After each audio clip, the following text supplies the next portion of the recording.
O Walter coloca Gallery View. Já está no ar. Ok.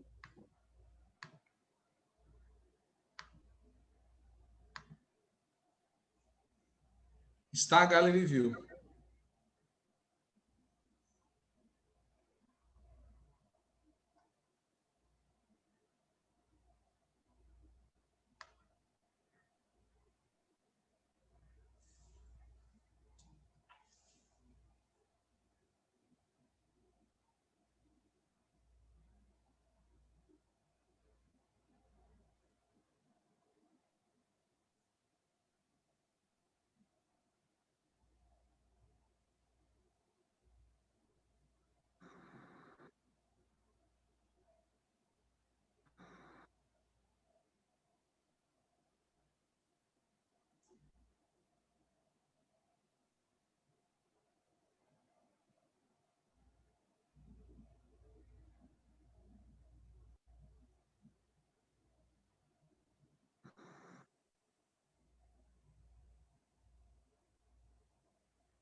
Boa noite, Natália Sena. Vamos começar?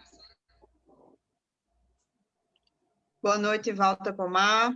Boa noite aí a todo mundo que acompanha o programa Antivírus, né? Hoje, dia 4 de fevereiro, quinta-feira, hoje em um horário um pouco mais tarde do que a gente faz normalmente, né? Estamos dando início a mais um programa Antivírus. O Antivírus é o nosso programa semanal de conjuntura, né, feito quase sempre aí por mim e por Walter. Hoje a gente vai falar sobre o que aconteceu na eleição da Câmara e do Senado, né? Segunda-feira a gente teve o início do ano legislativo no Parlamento Brasileiro e teve eleição para a presidência e mesas na Câmara e do Senado. Então, para dar início aqui à nossa conversa de hoje, já passo a palavra para o companheiro Walter Pomar. Muito bem. Bom, boa noite de novo a todos e a todas que estão acompanhando aqui mais essa edição do Antivírus. E eu quero começar pelo que nos angustia, né? A pandemia está matando, mas a vacinação está demorando. O desemprego está crescendo, mas o auxílio emergencial acabou.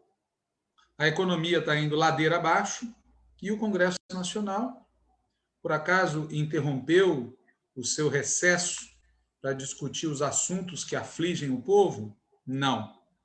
O Congresso Nacional seguiu em recesso, exceto no que diz respeito à eleição das mesas diretoras e dos presidentes da Câmara e do Senado, respectivamente. E como o que é ruim sempre pode piorar, o resultado da eleição não foi bom para o povo, não foi bom para o povo brasileiro. Tanto no Senado quanto na Câmara, foram eleitos presidentes apoiados por Bolsonaro. Vale ressaltar que, no caso do Senado, a bancada petista votou no presidente que foi eleito. A bancada petista votou no Rodrigo Pacheco, do DEM. Argumento? Entre outros argumentos, o de que Pacheco seria um garantista. Aliás, o ex-líder do PT no Senado, o senador Rogério Carvalho, disse publicamente ser fake news a afirmação de que o PT teria votado na candidatura apoiada por Bolsonaro. Segundo Rogério, teria sido Bolsonaro quem votou na candidatura apoiada pelo Partido dos Trabalhadores. Digamos que a verdade possa ser expressa assim: o PT e Bolsonaro votaram no mesmo nome, Rodrigo Pacheco. Eu dou um biscoito para quem adivinhar a quem desses eleitores o senador Pacheco será mais agradecido, será mais fiel, se ao PT ou se a Bolsonaro. Já no caso da Câmara, entretanto, não há disfarce algum. Baleia Rossi teve 145 votos e Arthur Lira, do PP, teve 302 votos. Uma vitória acachapante no primeiro turno do candidato bolsonarista. Uma vitória construída com muito dinheiro, muitos cargos, mas também com política. Afinal, se a maioria do Congresso Nacional e se a maioria da Câmara dos Deputados apoiou e segue apoiando o fundamental das políticas de Bolsonaro, por qual motivo mesmo essa mesma maioria haveria de derrotar o candidato de Bolsonaro? Alguém acha que esse povo da direita se preocupa de verdade com as liberdades democráticas, com as ameaças do neofascismo? Agora, não apenas Lira ganhou, e ganhou no primeiro turno, mas é preciso registrar que a vitória de Lira também teve requintes de crueldade. Tipo, o DEM, partido do Maia, declarar neutralidade, deixando o pobre Rodrigo Maia com a brocha na mão. Outra situação com requintes de crueldade. Arthur Lira, já eleito presidente, cancela os nomes eleitos pelo Bloco do Maia, com o argumento de que a inscrição fora feita fora do prazo regimental. Aliás, cá entre nós, que coisa inacreditável, né? Deixar para inscrever no último segundo um ofício que poderia ter sido inscrito horas antes. E se tivesse sido inscrito horas antes, não haveria problema técnico algum que impedisse a inscrição. Outro requinte de crueldade presente na vitória do Arthur Lira. Vários partidos aliados do PT, aliados, entre aspas, do PT, no tal bloco do Maia, conspirando abertamente para excluir o PT da mesa. Ou ainda, o PT, através do seu líder NVR, difundiu um agradecimento público ao Arthur Lira por ele ter reaberto o processo, sendo que no processo anterior, cancelado por Lira, o PT tinha conseguido a primeira secretaria e no novo processo, readmitido gentil e democraticamente pelo Lira, o PT passou a ter a segunda secretaria. Tipo, obrigado por pisares em minha cabeça. O fato é o seguinte, se a tática adotada pela bancada petista na Câmara dos Deputados foi correta, então deu tudo errado. E se a tática adotada pela bancada do PT na Câmara dos Deputados foi errada, então deu muito errado, mas muito errado mesmo. Nós aqui no Antivírus sempre deixamos muito clara a nossa posição a respeito. Nós opinamos, desde o início dessa discussão, que era melhor ter um bloco de oposição e uma candidatura de oposição. Que no limite, era melhor o PT sair sozinho, ou em aliança com o PSOL, mas tendo uma candidatura petista à presidência da Câmara dos Deputados e do Senado. Porque vamos sempre lembrar que o que ocorreu no Senado é bizarro, é inaceitável, é injustificável. E sempre dissemos também que era um erro participar do Bloco do Maia, que era um erro apoiar a Baleia Rossi. E, óbvio, nós sempre opinamos que era inaceitável apoiar ou votar em Lira em qualquer circunstância. Pois bem, nós não temos prova, mas nós temos muita convicção de que vários parlamentares da oposição, inclusive alguns parlamentares petistas, votaram no Lira. No caso do PT, quantos? Há estimativas que entre 2 a 10 poderiam ter votado no Arthur Lira. Fizeram isso secretamente, embora, cá entre nós, algumas digitais tenham aparecido depois, na eleição suplementar, em que, entre outras bizarrices, os parlamentares dos outros partidos, leia-se, os parlamentares, inclusive, da direita, escolheram quem seria o nome do PT que passaria a compor a mesa da Câmara dos Deputados. Além de tudo, vamos combinar, Baleia se demonstrou um péssimo candidato. Ou melhor, Baleia se demonstrou um Baleia Rossi.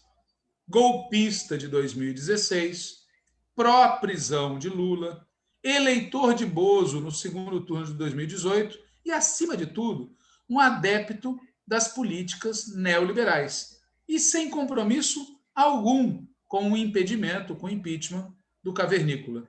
Apoiar alguém assim já é algo muito ruim. Apoiar alguém assim e perder é péssimo. Apoiar alguém assim, perder e ter uma votação tão baixa é escandaloso. A votação total do Baleia Rossi, 142 votos, é pouco maior do que o tamanho da bancada da oposição. Mas, claro, a gente sabe, a bancada dita de oposição não se comportou dessa vez como toda ela de oposição. No Partido Socialista Brasileiro, no Partido Democrático Trabalhista e, como nós dissemos, no próprio PT, teve gente votando no Arthur Lira, teve gente votando no candidato apoiado por Bolsonaro. Mas se a oposição quisesse ser oposição, se a oposição tivesse lançado candidatura própria, eu digo o seguinte, é seguro que essa candidatura própria da oposição teria obtido uma votação superior a que Baleia teria deduzidos os votos da oposição. Alguém pode dizer, mas nesse caso, o Baleia Rossi não teria sido candidato. E eu reconheço que esse é um argumento genial, que só confirma que Baleia é um candidato de ocasião, que deve estar maldizendo a hora em que foi atrás do apoio do PT. Pois, no final das contas, o apoio do PT foi utilizado como argumento pela tropa de choque do Bolsonaro para tirar votos do Baleia. Porque do lado de lá, a política está no comando. É sempre bom dizer isso. Do lado de lá, a política está no comando. E aí, nós chegamos no ponto. Encerrado o processo, os votos já foram dados, as contas já estão feitas. De que valeu mesmo participar do Bloco do Maia? Eu deixo aos especialistas a conta e as opiniões, mas, na minha opinião, é bem provável que, se tivesse saído sozinho, o PT teria conquistado seu espaço na mesa, sem genuflexão e sem bizarrice. Ops! Só que, mesmo nisso, mesmo na questão do espaço na mesa, nós tivemos duas belíssimas confusões. A primeira confusão já foi citada aqui. A inscrição foi acusada de ter ocorrido fora do horário previsto no regimento. Mas teve uma segunda confusão, que muita gente não entendeu até agora e que vale a pena explicar em detalhe, claro, do nosso ponto de vista.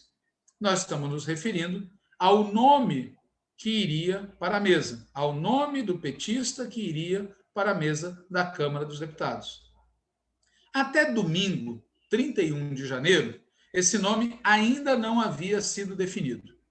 Mas naquele momento, domingo, 31 de janeiro, o nome da deputada Marília Arraes não estava entre as alternativas cogitadas na bancada. Na segunda-feira, dia 1 de fevereiro, o nome da deputada Marília Arraes apareceu como posto sobre a mesa. Até aí, tudo certo. O estranho, o errado, na nossa opinião, é que a deputada Marília Arraes informou que entraria no páreo em qualquer caso, mesmo que o partido e a bancada do partido não apoiasse seu nome. Traduzindo em miúdos, ela deixou claro que seria a chamada candidata avulsa. E o que faz alguém querer ser candidata avulsa? Pode ser uma divergência política. Por exemplo, ela poderia ter sido candidata à presidência da Câmara dos Deputados. Teria sido uma posição política, uma divergência de fundo. Ou a certeza de que será eleita, porque terá votos suficientes fora de seu partido. Repito, o que faz uma pessoa decidir ser candidata avulsa é ou uma divergência política ou a certeza de que será eleita, porque terá votos suficientes fora do seu partido. Frente à decisão unilateral tomada pela deputada Marília Arraes, aconteceu algo bizarro. A bancada de deputados e deputadas vinculados à tendência petista intitulada Construindo um Novo Brasil decidiu que apoiaria o nome de Marília, mesmo que até então esse nome não tivesse entre os possíveis, estivesse entre os cogitados. Para quem não sabe, aliás, é bom lembrar, a Marília Arraes, a deputada Marília Arraes, nossa companheira Marília Arraes, que foi uma excelente candidata a prefeita de Recife, ela é da Construindo um Novo Brasil, da tendência intitulada Construindo um Novo Brasil, conhecida também pela sigla CNB. Ela é da Construindo um Novo Brasil, como Humberto Costa é da Construindo um Novo Brasil. Pois bem, a bancada de deputados e deputadas vinculadas a essa tendência, Construindo um Novo Brasil, decidiu que apoiaria o nome de Marília. Motivo real: Marília seria eleita de qualquer jeito, com os votos que ela teria fora do partido. Portanto, se essa candidatura não fosse apoiada oficialmente, ela seria vitoriosa no final das contas. Motivo real, portanto, é que Marília seria eleita de qualquer jeito, com os votos que ela teria de fora do partido. Repito isso pela segunda ou terceira vez. Detalhe: há quem diga, não somos nós que estamos dizendo aqui, mas essa informação é importante. Ela apareceu oficialmente no debate. Há quem diga que uma parte desses votos que viriam de fora do partido viriam exatamente dos deputados e deputadas de vários partidos que apoiaram a eleição do Arthur Lira. E assim foi. Marília virou a candidata do PT à mesa. E ela ganhou a primeira secretaria como candidata oficial do PT. Mas essa vitória virou pó, pois, como eu já comentei, o mesmo Arthur Lira afirmou que o Bloco de Maia não fora devidamente registrado. Isso tudo que eu falei até agora aconteceu na segunda-feira, dia 1º. Na terça-feira, dia 2, rolaram intensas negociações para garantir uma nova votação que permitisse ao Bloco de Maia estar na mesa. Foi nesse contexto que aconteceu aquele requinte de crueldade de vários partidos aliados do PT no Bloco de Maia estarem negociando com o Arthur Lira a exclusão do PT da mesa. Negociação para cá, negociação para lá. Na quarta-feira, dia 2, aconteceu a nova votação. E nesse momento, a bancada, que até então não havia votado nada, a bancada votou quem seria a candidatura do PT à mesa da Câmara dos Deputados. Marília, na primeira vez, havia sido candidata por decisão, digamos, de uma comissão, não da bancada oficialmente. E quando a bancada, na quarta-feira, dia 2, votou, a companheira Marília Reis perdeu a votação. Quem ganhou a votação foi o companheiro João Daniel, do PT de Sergipe. Ele foi o escolhido pela maioria da bancada do PT inteiro, não por um setor do PT. E, nesse contexto, o que fez a companheira Marília Reis? Cumpriu a promessa, saiu candidata avulsa. E não só ela. O deputado Paulo Guedes, do PT de Minas Gerais, fez a mesma coisa. 3 candidaturas petistas para o mesmo cargo. Uma candidatura oficial da bancada e 2 candidaturas avulsas, sendo que a Executiva Nacional do PT havia decidido que não haveria candidatura avulsa. E sendo que o bom senso diz que ter candidatura avulsa é você entregar para os outros decidir quem vai ser o seu nome na mesa. Pois bem, 3 candidaturas, Marília Reis, João Daniel e Paulo Guedes, a decisão foi ao segundo turno. E no segundo turno, Marília Reis ganhou. E ganhou como? Ela teve mais votos entre todos os parlamentares do que os votos que João Daniel teve. Ou seja, não foi o PT quem escolheu seu nome na mesa. Foi a direita quem escolheu quem seria o petista que estaria na mesa. E sabe o que é o mais bizarro? Esse fato está causando mais indignação em alguns petistas do que outro fato muito mais grave. Nós poderíamos ter tido candidatura à presidência da Câmara dos Deputados e à presidência do Senado para demarcar o campo, para fazer o debate sobre as vacinas, para fazer o debate sobre o desemprego, para fazer o debate sobre o auxílio emergencial e para fazer o debate sobre o impeachment e a recuperação dos direitos do companheiro Lula. Nós poderíamos ter tido candidatura para fazer aquilo que alguns acham um horror, marcar posição. Só que a gente escolheu apoiar um golpista, sob o argumento de que nós precisávamos disputar para ganhar esse negócio de marcar posição. E, no final das contas, o golpista que nós apoiamos teve uma votação muito pequena. Veja, é inacreditável, é bizarro que o ocorrido em relação à mesa cause mais indignação do que a questão da presidência e da participação no bloco, como ocorreu na Câmara dos Deputados, e a questão da presidência, como eu já expliquei no Senado. Há muitos petistas que estão indignados com o tema da mesa e não com a política que foi adotada. E não é apenas indignação que a gente vê em algumas pessoas. A Comissão Executiva Nacional do PT se reuniu mais vezes para debater o tema do nome petista que iria para a mesa do que se reuniu para debater que candidatura a presidente nós apoiaríamos. Esse detalhe confirma que, ao contrário do que foi dito de público, a principal questão para muita gente do nosso partido era quem seria o nosso nome na mesa. A atitude que prevaleceu na bancada prevaleceu. A atitude que prevaleceu na bancada de priorizar o cargo na mesa e não priorizar a grande política, cá entre nós, foi o que abriu margem para o voo solo da companheira Marília Reis. Ela cometeu, na nossa opinião, uma indisciplina muito grave. E talvez ela tenha contado, como alguns acusam, com o apoio ou com o estímulo de outros integrantes da bancada petista e de outros integrantes da direção do partido. Gente que no início do debate defendeu apoiar o Lira. Depois ficou em silêncio obsequioso, mas quando viu a oportunidade, malandramente deu o bote. Afinal de contas, a gente sabe, né? É a ocasião que faz o ladrão. E se a bancada tivesse colocado a política em primeiro lugar, a história teria sido muito diferente. Mas uma parte do nosso pessoal escolheu o caminho da esperteza e, como diz o ditado, a esperteza, quando é demais, acaba engolindo o esperto. E foi isso, na nossa opinião, que acabou acontecendo. E qual o impacto disso tudo para o impeachment? Porque vamos combinar, né? O que interessa para o país é vacina, emprego, auxílio emergencial, impeachment, recuperação dos direitos do companheiro Lula.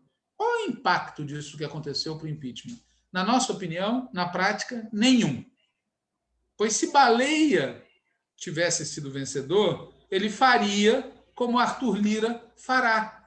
Não tramitará o pedido de impeachment. Assim como antes deles, Maia não tramitou. Aqueles que tinham expectativas no Baleia têm que lembrar do Maia, que mesmo com o Bolsonaro pisando no pescoço dele, como fez ao arrancar o DEM do bloco, não colocou o impeachment para tramitar. Quem argumentou que votar em Baleia ajudaria no impeachment estava embrulhando num belíssimo papel crepom o pretendido cargo na mesa. O impeachment pode sair? Pode. Pode e tem que sair.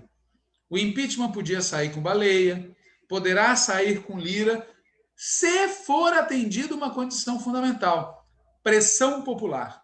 Sem pressão popular, sem mobilização popular, não tem impeachment, nem tem direitos do Lula e também não tem vitória da esquerda em 2022.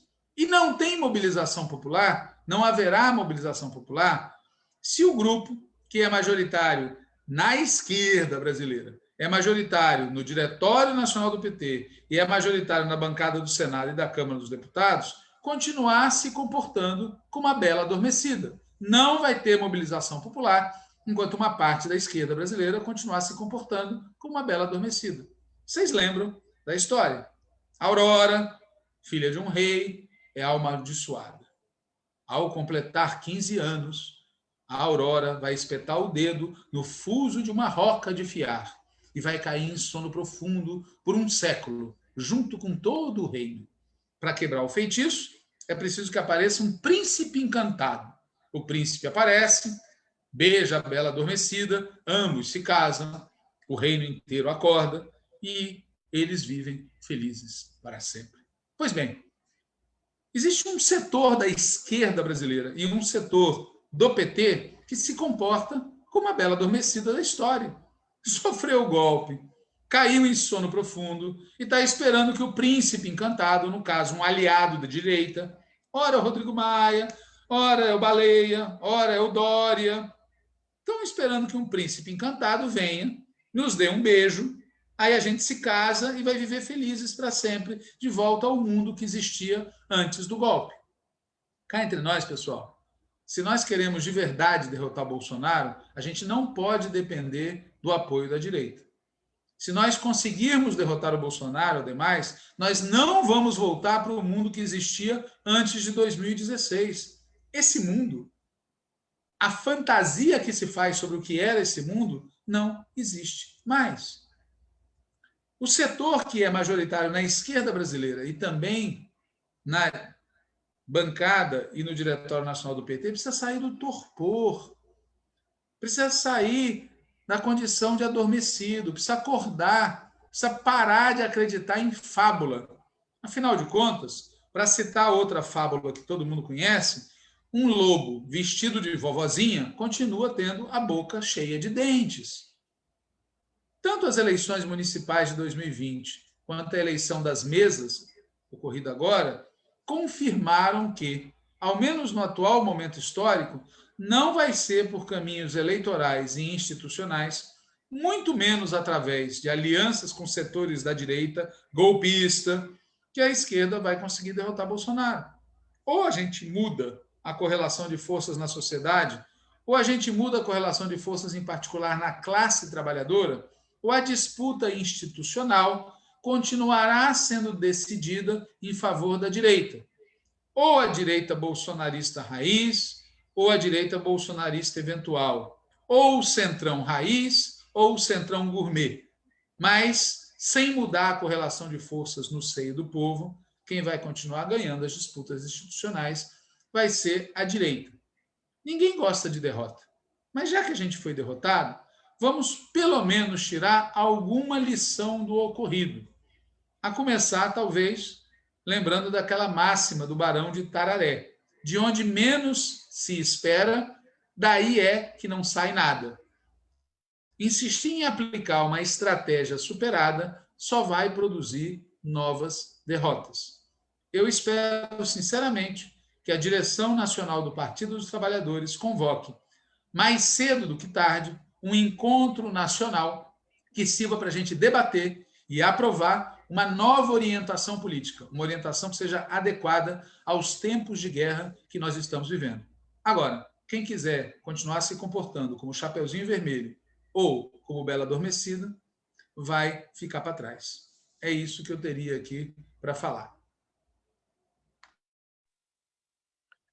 Então, Walter, gente, eu queria fazer um breve comentário aqui sobre o assunto do nosso antivírus de hoje, reforçar alguns aspectos do que Walter já falou sobre esse assunto que é, enfim, o que está mais rendendo aí essa semana e que teve um desfecho no dia de ontem, né? As eleições começaram na segunda, mas a da Câmara, particularmente, só teve um desfecho na composição da mesa no dia de ontem.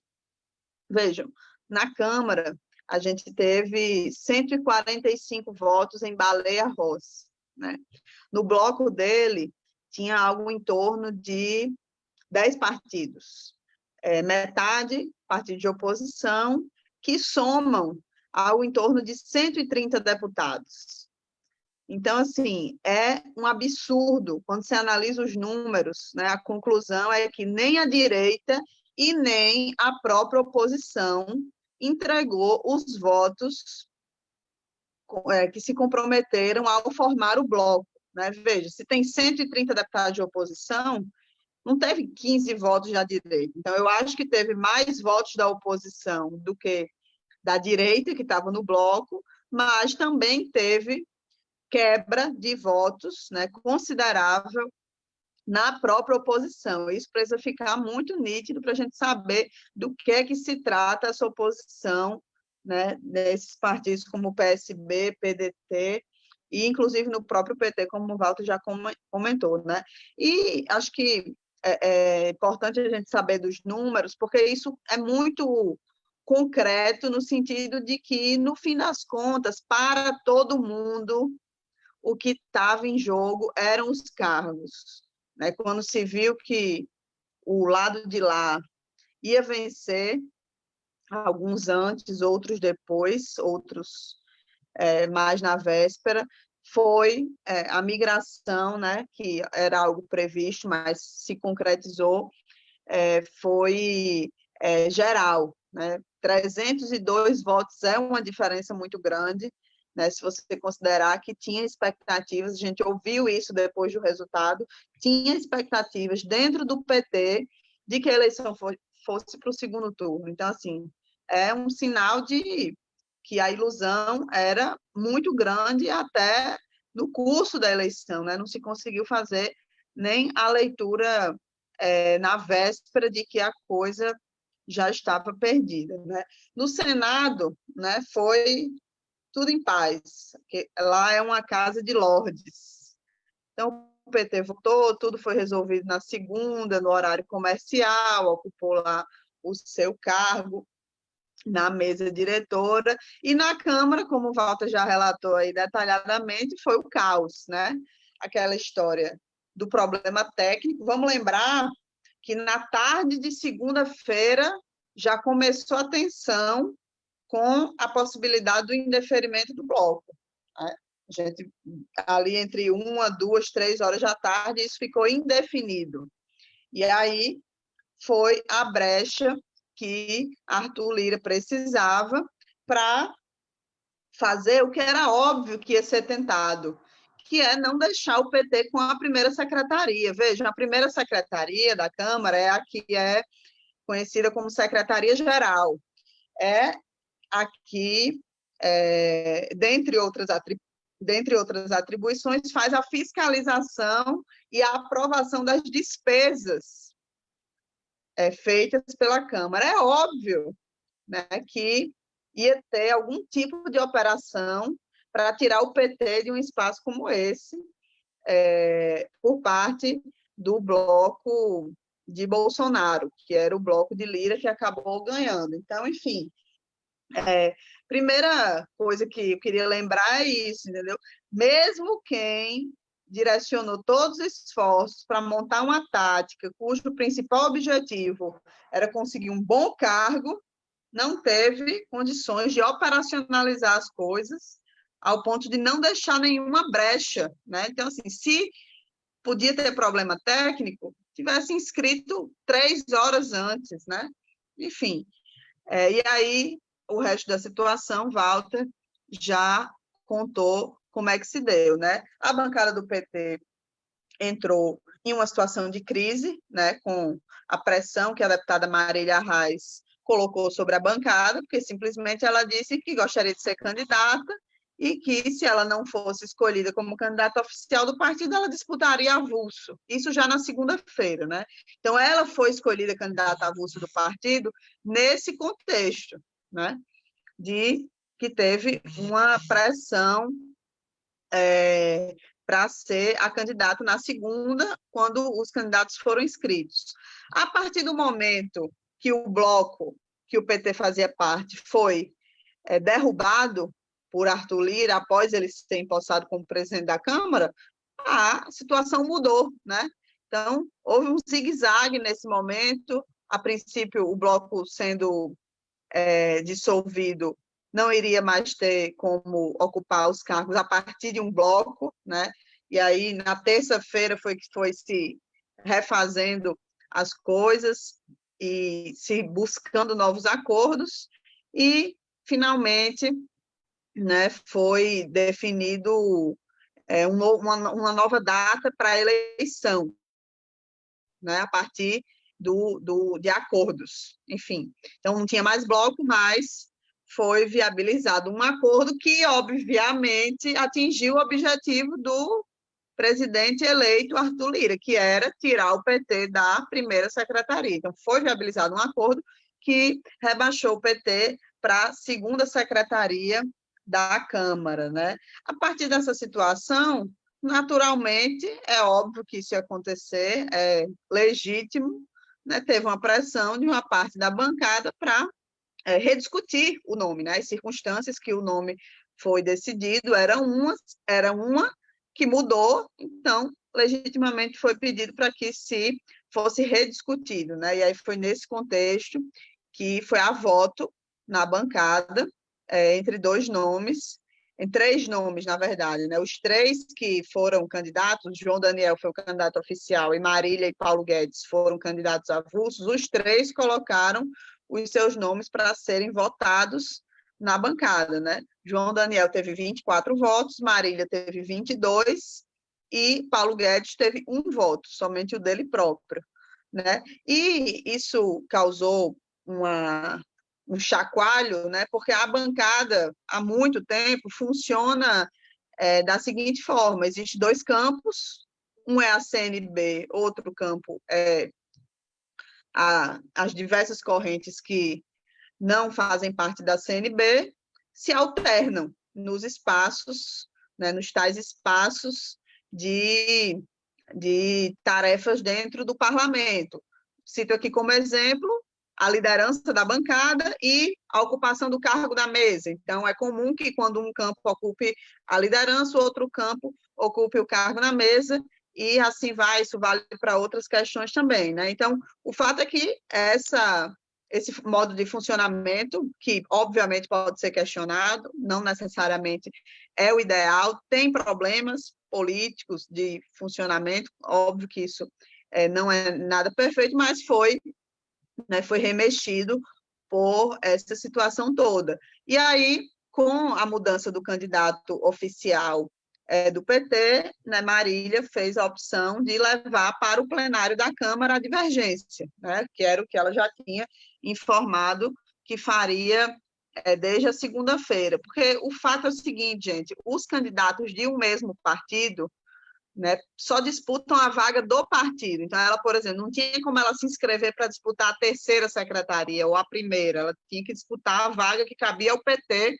dentro da distribuição que leva em conta, enfim, o tamanho da bancada, tem um cálculo que define isso e também tem os acordos, né? Então, enfim, não cabe explicar tudo isso aqui, mas o fato concreto é os deputados de um mesmo partido ou é indicado oficial ou se inscreve como avulso e a disputa é para o mesmo cargo, né? Na nossa opinião, isso foi um erro, né? Levar para o plenário da Câmara, no caso, para a direita do parlamento, decidir entre a posição oficial do PT e uma candidatura avulsa. Então, o fato é que, concretamente, houve uma derrota da posição oficial do partido no plenário da Câmara, mas eu não acho que é um erro, como o Walter já disse também, eu concordo com isso, pela divergência em si, né? Não é a indisciplina em si que é o grande problema, né? Quando há razões políticas de mérito, vá lá, né? Pode ser legítimo levar até as últimas consequências e cometer algum tipo de ato de indisciplina, né? Mas não foi, na nossa opinião, o que aconteceu, né? Foi uma disputa por um cargo. E o problema de fundo é o seguinte: como não tem política no comando nessa tática, desde o início, né, a gente já diz isso antes e agora, depois dessa lambança toda, ficou comprovado, como não tem política no comando, né, quando o que está no comando é a busca por cargo, aí vira esse vale tudo, né? Abre margem para todo tipo de micropolítica, política local, individual, e tudo mais. Então, eu acho que o que a gente deve, agora pensando no para frente, né? A gente já contou aqui em detalhes o que foi que aconteceu, quais são os fatos, emitimos opinião sobre eles, mas pensando no para frente, acho que o balanço dessa situação toda que precisa ser feito, né? Precisa ser feito pela bancada e pela direção do partido, acho que a gente deve insistir que seja feito, precisa se perguntar o que é que sobrou para o PT, né? O que é que sobrou para a nossa luta pelo impeachment, o que é que sobrou para o projeto de país que a gente defende dessa tática. O que é que acumulou? Né? Essa tática acumulou o quê? No Senado, a gente vai ocupar a terceira secretaria da mesa, né? Aí eu até pesquisei aqui no site do Senado quais são as atribuições da terceira secretaria. Aí diz aqui assim: fazer a chamada dos senadores, contar os votos em verificação de votação, auxiliar o presidente na apuração das eleições, anotando os nomes dos votados e organizando as listas. Imagino que deva ter outras atribuições, né? Mas numa pesquisa rápida foram essas que eu encontrei. Então, assim, politicamente, obviamente que a gente sabe das estruturas que vêm junto com isso, mas tentando colocar a política no comando. Na Câmara, a gente ficou com a segunda secretaria, né? Como eu disse, era para ter sido a primeira, não foi possível, por conta de toda essa situação, né? A segunda secretaria que cuida principalmente dos passaportes diplomáticos e dos estágios, além de alguns prêmios que a Câmara dos Deputados tem institucionalmente oferecido aí ao longo do tempo. Então, assim, eu acho que sobrou muito pouco, né? Fazendo um balanço aqui preliminar da situação, acho que sobrou muito pouco. Eu acho que, na minha opinião, se mostrou acertada a posição que a gente vinha defendendo de que não compensava, essa tática era equivocada, né?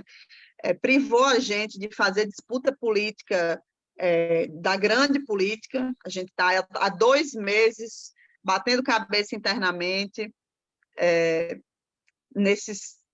sendo consumido, né, nossa bancada consumida por essas negociações, por essas tentativas de acordos, de costuras, que no fim das contas, né, levou a gente a uma derrota que não foi uma simples derrota, né? Não foi uma derrota por pouco, foi uma derrota desmoralizante, da forma como aconteceu, né? A gente ainda sofre um golpe depois da derrota, e essa situação da disputa interna ser levada ao plenário ainda deixa as vísceras expostas. Então, assim, é uma situação muito de crise, né? Eu acho que tem uma crise que aprofunda, né? E, para completar, a cereja do bolo é que vender ilusões cobra seu preço, né? E agora o que a gente está vendo é a militância, as pessoas achando que agora não vai ter mais impeachment, né? E aí eu fico me perguntando, como assim agora não vai ter mais impeachment? E antes ia ter. Por quê? Não porque Baleia Rossi ia ganhar, porque Baleia Rossi, apesar de ter dito que não ia fazer o impeachment, que não iria abrir o impeachment, ele, no fundo, ele iria. Então, muita gente acreditou nisso, né? E agora o desalento, o desânimo na militância é maior, né? E já vê pessoas importantes questionando, inclusive, se a gente deve manter a palavra de ordem do impeachment. Não é nem dizendo que talvez só por agitação, enfim.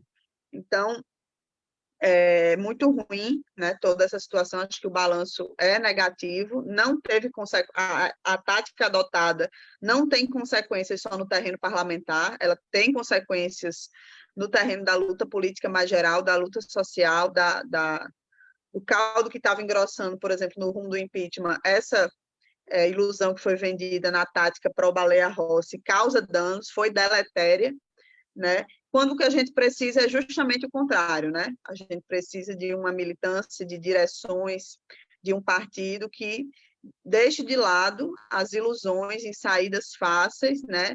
E, deixando de lado essas ilusões, atue na disputa política com muita disposição para organizar a luta contra Bolsonaro, né? Que não vai ser resolvida num acordo de gabinete aqui e ali, por esse ou aquele espaço, numa aliança com esse ou aquele inimigo, adversário, mais ou menos mal. Então, acho que, enfim, o balanço precisa ser feito, mas fazendo essa preliminar aqui, acho que causou muitos danos, né, para além da disputa parlamentar. É isso. Só queria Walter, quer comentar mais alguma coisa? Queria acrescentar uma coisa, Natália. Para nós é impossível comentar e responder as centenas de questões que estão sendo feitas no chat aqui do Facebook. A gente leu várias, mas é muita gente comentando. Mas eu queria fazer um comentário geral sobre os comentários, repetir algo que eu disse antes. O problema principal nosso nesse processo de eleição da mesa e da Câmara dos Deputados não foi como começou, foi como terminou, foi como começou. Começou errado. Quando começa errado, termina errado. Se a gente tivesse, desde o início, organizado uma tática em torno da disputa pública, em torno dos temas de interesse do povo, vacinação, emprego, auxílio emergencial, impeachment, recuperação de direitos de cumprir o Lula, se a gente tivesse, desde o início, organizado uma tática para que a oposição de esquerda tivesse demarcado o campo, com candidatura própria, com bloco próprio, o desfecho na composição da mesa provavelmente seria o mesmo, mas mesmo que não fosse, a gente estaria comemorando uma vitória política. Agora, como começou errado, a gente está terminando com uma derrota política e, cá entre nós, com uma derrota eleitoral. Querer converter um episódio em bode expiatório, nós dissemos aqui e repetimos, nós achamos errado o que a companheira Marília Reis fez. A companheira Marília Reis, é sempre bom lembrar, ela foi uma valente candidata à Prefeitura de Recife, mas na bancada federal ela integra a bancada da CNB. Ela não integra a bancada da esquerda do partido. E ela escolheu disputar com a CNB, não em torno da questão do bloco. Salvo engano, ela foi a favor da participação do PT no bloco do Maia. Ela não enfrentou a maioria da CNB em torno da questão da candidatura própria. Salvo engano, ela defendeu o apoio ao Baleia Rossi. Só que ela resolveu enfrentar a CNB na disputa dos cargos. E o que a CNB fez? Aceitou o nome dela. E depois, quando ela perdeu a disputa na bancada por 2 votos. 2 votos da CNB, Gleisi Hoffmann e o companheiro Guimarães, e os demais votos contra a candidatura dela foram todos do campo que não é CNB. Então, é importante que as pessoas tenham claro que na disputa que ocorreu agora, ela não prejudicou o nome da CNB. Ela prejudicou o nome do campo que faz oposição à CNB. Tem muita confusão a respeito, mas eu vou repetir aqui, mais uma vez. A companheira Marília Reis foi uma valente candidata à Prefeitura de Recife. Nós estivemos com ela desde o início até o final. Mas na discussão sobre a mesa e sobre a presidência da Câmara dos Deputados, ela teve a posição errada na disputa do bloco, na disputa da presidência e na questão da composição da mesa. Ela foi indicada na segunda-feira pela CNB, com o apoio da CNB. E na quarta-feira, quando ela perdeu a disputa, a maioria da CNB, a esmagadora maioria da CNB, votou nela, não contra ela. Portanto, é uma atitude, na nossa opinião, ruim, equivocada. Por que equivocada? Porque, em vez da disputa ter sido na grande política, foi na questão dos cargos. E não foi uma disputa contra a CNB, foi junto com a CNB. Mas isso é um detalhe. O grave é que isso fez com que o nome do PT na mesa tenha sido escolhido pelos outros partidos. Foram os outros partidos que votaram ou no João Daniel, ou no Paulo Guedes, ou na Marília Reis. E a maioria dos integrantes dos outros partidos votou na Marília Reis. Não fomos nós do PT que escolhemos. Eu não consigo aceitar que isso seja bom. Do mesmo jeito que eu acho lamentável pensar que um governador do PSB interfere nas disputas internas do PT, da mesma maneira eu acho lamentável que uma disputa interna do PT seja resolvida pelos deputados da direita. Um erro não justifica o outro. Não se derrota a política errada repetindo os métodos errados. Os métodos foram errados. Agora, isso tudo que eu falei até agora é o detalhe. O grave, pessoal, que é o que a gente tem que debater mesmo, não é o cargo. Não era o cargo no início e não é o cargo no final. O grave é a gente ter tido uma tática no Senado e na Câmara dos Deputados em que a gente se misturou com o golpismo. No Senado, com o golpismo bolsonarista. E na Câmara, com o golpismo que, neste momento, diz que tinha atritos com Bolsonaro, mas é responsável pelo golpe de 2016. Em resumo, eu acho que a gente tem que fazer um debate muito explícito a esse respeito. Nós nunca tivemos numa situação tão grave.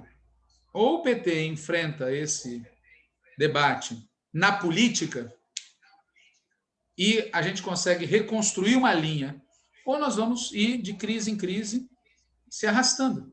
Por isso, eu repito aqui o que eu falei primeiro, é necessário que o Diretório Nacional do PT convoque um encontro nacional do partido para debater a linha política que nós estamos adotando, porque a atual não funciona. Nós sofremos uma derrota em 2020, sofremos uma derrota agora na mesa, vai precisar sofrer mais uma ou mais outra para a gente se dar conta do problema? Então, é esse o comentário que eu queria fazer adicional. Então, gente, acho que é isso, né? Acho que é importante isso que Walter falou no final, a gente está com essa bandeira aí da questão do encontro, e estamos, inclusive, com a intenção de, caso o partido não convoque o encontro livre para debater política, vamos convocar com quem quiser participar. É isso, vamos encerrar, né? Obrigada aí para todo mundo que acompanhou até agora, a gente tentou dar conta aí de explicar o máximo de detalhes possível de serem falados acerca desse assunto que tomou conta aí das discussões petistas e na esquerda essa semana. Boa noite, gente, até a próxima semana. A gente tem feito o antivírus, né? Esse ano a gente algumas vezes fez às 18, às 19, agora a gente fez às 20, então o horário fixo continua sendo 19 horas, mas a depender de questões de agenda, a gente vai flexibilizar aí para 18 ou 20, e a gente sempre vai tentar avisar todo mundo e esforço máximo para manter e fazer sempre todas as quintas. É isso, boa noite. Boa noite.